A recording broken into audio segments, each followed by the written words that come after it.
Bakıya uçan Azal təyyarəsi ilə bağlı insident, ekipajın davranışı gündəm oldu.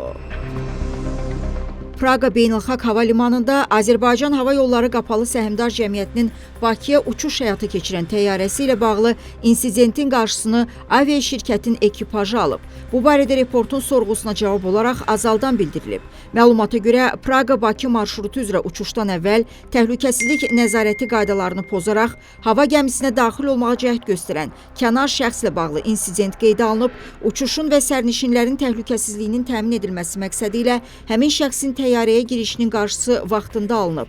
Hava limanının təhlükəsizlik xidmətləri və hüquq mühafizə orqanları hadisə yerinə gələnə qədər həmin şəxsin hərəkətlərini təyyarənin ekipajı dayandırıb. Hazırda insidentlə bağlı hava limanının müvafiq xidmətləri və səlahiyyətli qurumlarla birgə araşdırma aparılır.